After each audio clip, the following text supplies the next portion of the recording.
नमस्कार, मी डॉक्टर प्रशांत शहारे।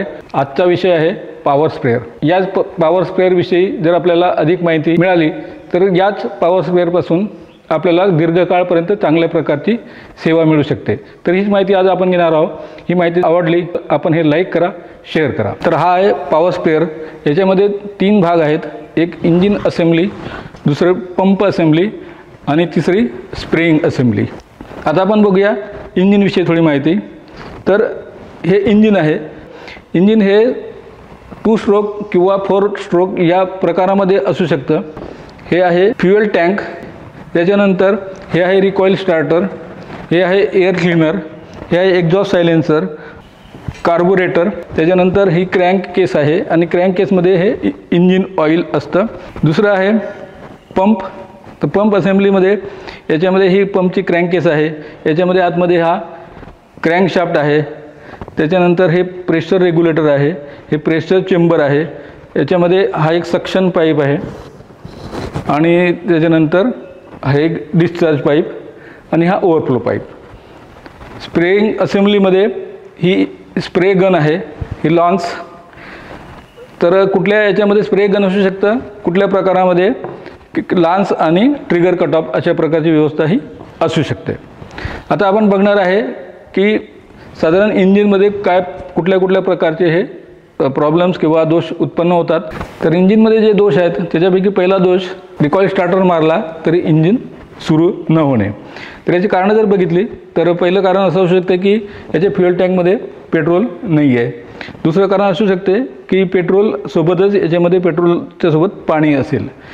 तिसरं, कार्बोरेटर जो आहे, कार्बोरेटरमध्ये पाणी गेलेलं असेल। याच्यातला जो स्पार्क प्लग आहे त्या स्पार्क प्लगवर खूप सारी काजळी जमा झालेली असेल। एक्झॉस्ट सायलेन्सर याच्यामध्ये खूप सारा कार्बन जमा होऊन, घाण जमा होऊन हा चोक झालेला असेल। पेट्रोलच्या टाकीपासून कार्बोरेटरपर्यंत जी लाईन आहे त्याच्यामध्ये एअरलॉक झाला असेल। कार्बोरेटरच्या मेन जेटमध्ये जरी कचरा आला असेल किंवा इंधन प्रक्रियेमध्ये या लाईनमध्ये टोटल कुठेतरी कचरा जर अडकला असेल तरी आपलं इंजिन हे चालूबंद होऊ शकतं। बॅकफायर होण्याचं कारण असं असेल की स्पार्क प्लगवर खूप सारा कार्बन हा जमा झाला। इंजिनमध्ये जास्त प्रमाणामध्ये पेट्रोल आणि ऑइलचा जर पुरवठा झाला तर इंजिन हे बॅकफायर करू शकतं। तिसरं आहे टायमिंगच्या बाबतीत, इंजिनच्या टायमिंगमध्ये जर काही खराबी आली तर इंजिन बॅकफायर करू शकतं। तर असं जर झालं असेल तर याच्यासाठी आपल्याला तज्ज्ञ मेकॅनिकचा सल्ला घ्यावा लागेल। पुढची समस्या आहे की इंजिन अधिक प्रमाणामध्ये गरम होणं। 4 स्ट्रोक इंजिन असेल आणि याच्यामध्ये इंजिन ऑइलचे टँक आहे, तर इंजिन ऑइल जर सफिशियंट त्याच्यामध्ये नसेल किंवा इंजिन ऑइल जर संपलं असेल तर ते इंजिन गरम होऊ शकतं। 2 स्ट्रोक प्रकारचं जे इंजिन आहे याच्यामध्ये सफिशियंट अमाऊंटमध्ये पेट्रोल आणि इंजिन ऑइल याचं मिक्सचर हे असलं पाहिजे। जर आपण ते कमी प्रमाणामध्ये टाकलं तर त्याच्यापासून इंजिन हे गरम होण्याची शक्यता ही अधिक वाढते। तिसरं जर कारण बघितलं तर टायमिंगच्या बाबतीत, स्पार्क प्लगचं जे टायमिंग आहे ते टायमिंगमध्ये जर काही खराबी आली असेल तर सुद्धा इंजिन हे ओव्हरहीट होऊ शकतं। इंजिनच्या एक्झॉस्ट सायलेन्सरमध्ये जर खूप मोठ्या प्रमाणामध्ये घाण जमा झाली असेल तरी इंजिन हे आपलं ओव्हरहीट होऊ शकतं। एकंदरच इंजिनचे आरोग्य हे चांगलं राहण्यासाठी इंजिनच्या क्रँककेसमध्ये निर्धारित ग्रेडचं ऑइल हे असलं पाहिजे, त्याची पातळीसुद्धा निर्धारित असली पाहिजे। 2 स्ट्रोक इंजिनमध्ये निर्धारित प्रमाणामध्ये पेट्रोलमध्ये ऑइल 2T प्रकारचं ऑइल आपण वापरून निर्धारित प्रमाणामध्ये ठेवलं पाहिजे।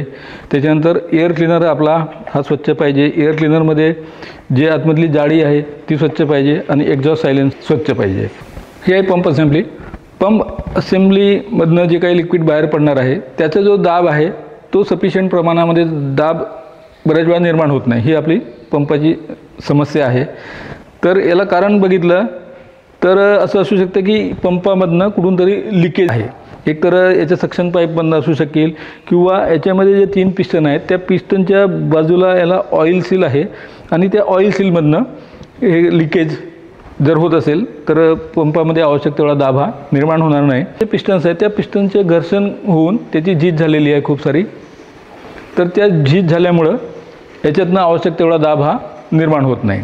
पंपाच्या सक्शन साईडला हा जो स्ट्रेनर आहे या स्ट्रेनरमध्ये जर घाण अडकली किंवा या सक्शन पाईपमध्ये जर घाण अडकली तरी पंप हा आपल्याला सफिशियंट दाब निर्माण करू शकत नाही। एकंदरच निर्धारित ग्रेडचं ऑइल एका विशिष्ट लेवलपर्यंत हे आपण टाकलं पाहिजे त्यानंतर याच्यामध्ये पिस्टनच्या वरती हे 3 ग्रीसिंगचे कप आहेत. तर ह्या ग्रीसिंगच्या कपमध्ये आपण ग्रीज हा टाकला पाहिजे, जेणेकरून त्याच्यामध्ये सफिशियंट लुब्रिकेशन मिळेल आणि पंप हा दीर्घकाळ चालेल. स्प्रेइंग असेंब्लीच्या बाबतीत काय समस्या निर्माण होतात, तर स्प्रेइंग असेंब्लीच्या ज्या गनमधनं आपल्याला ज्या प्रमाणामध्ये फवारा पाहिजे, जशा प्रकारचा पाहिजे तशा प्रकारचा फवारा मिळत नाही, ही याची एक समस्या आहे. किंवा लॉन्स असेल आणि ज्याला नोझल लावलेलं असेल त्या नोझलमधनं पण आपल्याला योग्य प्रकारचा फवारा मिळत नाही. जो पाईप आहे त्या पाईपमध्ये कुठल्याही प्रकारची घाण जमा झाली असेल, दुसरं याच्या नोझलमध्ये आणि ह्या डिस्कमध्ये जर घाण जमा झाली असेल तर याच्यापासून आपल्याला ज्या प्रमाणामध्ये पाहिजे तो तसा फवारा इथं मिळणार नाही. ही नोझलची जी डिस्क आहे ही डिस्क आपण कायम स्वच्छ ठेवली पाहिजे. दुसरं असं की आपण जे पाणी वापरणार आहे ते पाणी स्वच्छ असलं पाहिजे, तर ह्या नोझलमधनं चांगल्या प्रकारचा फवारा आपल्याला मिळू शकतो. दुसरं असं की ही जी नोझल डिस्क आहे ही नोझलची डिस्कची जर झीज झाली असेल तरीसुद्धा याच्यातनं आपल्याला पाहिजे त्या प्रमाणामध्ये तसा फवारा मिळत नाही.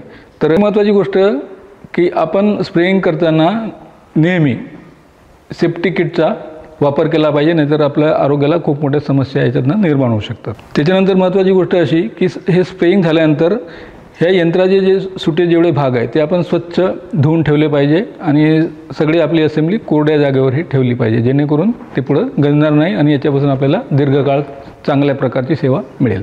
हा व्हिडिओ आपल्याला आवडला असेल तर लाईक करा, शेअर करा आणि सबस्क्राईब करा.